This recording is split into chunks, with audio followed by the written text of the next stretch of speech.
Okay, we're just going to go through this final drive here for Auburn. Just kind of looking at what Oklahoma did. Again, same personnel grouping we saw in that last one, where you've got this pass rushing group that Oklahoma seems to really like.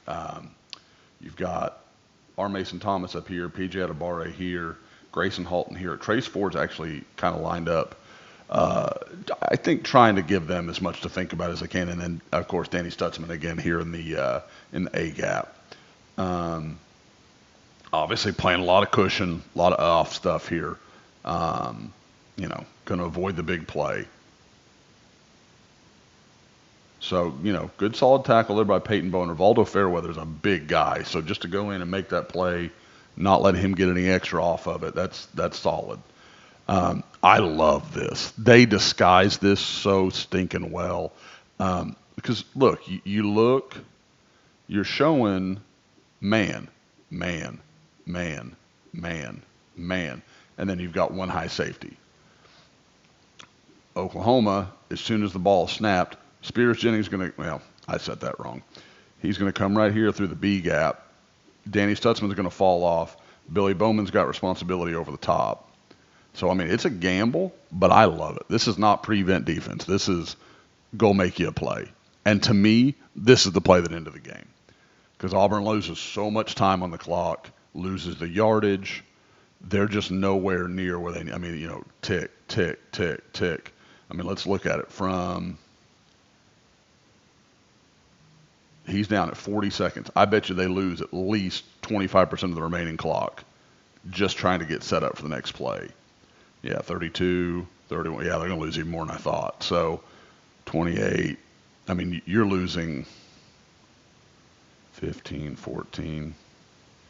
That's 17 seconds. I mean, you're at 40-ish percent there. I mean, you've lost a huge percentage of the time available. And here they come again. So PJ Adebawore getting a little pressure there. This refereeing crew, again, 2 weeks in, the performance of SEC referees as compared to the Big 12, I think there's no question it's been better in the SEC. But there were some bad ones in this when they picked some weird times to make calls, weird times not to. And then here to review it and basically give Auburn the timeout that they want to go get their call settled, get ready to go. It's just bad, man. I mean, there's no. This wasn't close. He's down. I mean, I get that they don't have review, but like, he's a yard and a half short there. This guy is looking right at it. I mean, there's now it ends up not mattering, but it could have, and that's bad, man. That's bad ball. So okay, so now they're gonna go. Yeah, okay. So did they wait? They ruled it on the field that he got a first down. It can't be right. Because again, it's just not even close. All right. I thought they had made the call here. Okay. Now the 10-second runoff is brutal for them. It is, but I mean, look at what happened on the last one. Like they were going to have trouble with that because everybody's got to get back to the line of scrimmage.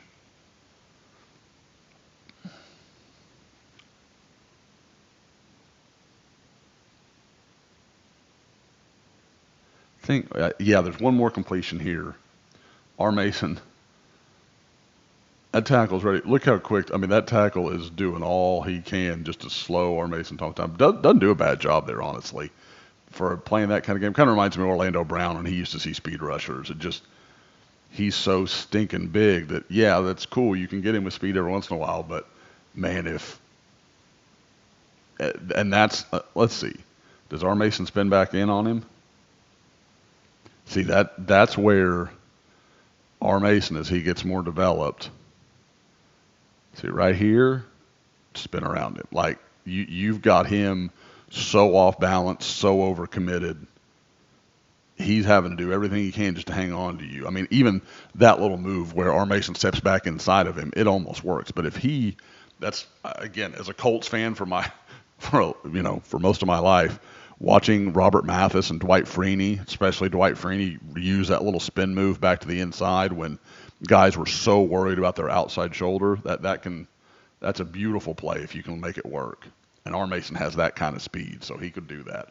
So here you go again, dropped off. You got OU guys in this bunch here. R. Mason Thomas immediately applying pressure. He's already back on him again. How do you catch the ball on your knees? Like, you got to know that's the one thing you can't do. Tip it up. Give it a chance. Like, the second that is done, you're done. That's just crazy to me. Even if you're on your knees, tip it up. Like, just don't have control of it with your knees on the ground. But anyway, I know y'all are perfectly fine that he did, but well done from Oklahoma here to, pull victory from defeat. Because I mean, this was a loss, and guys, let's be real. OU got outplayed here. Now they found a way to make some plays at the end, and that's important. But Oklahoma had 11 first downs to Auburn's 26, got outgained by 200 yards. Like, you can't live like that. You can pull one off like this, and that's great. But I'm going to be interested to see what these 2 weeks can produce offensively, because they've got to find something that's doing more than what they're doing or getting done right now. But again, I don't want to end this totally sour. A lot of big-time performances. Obviously, Kip Lewis, Michael Hawkins answers the bell when he needs to. J.J. Huster stepping up. R. Mason Thomas. I mean, there were some really strong moments in this game. But they've got to find a way to stop being asleep in the second and third quarter, which they have been the last 2 weeks against Auburn and Tennessee.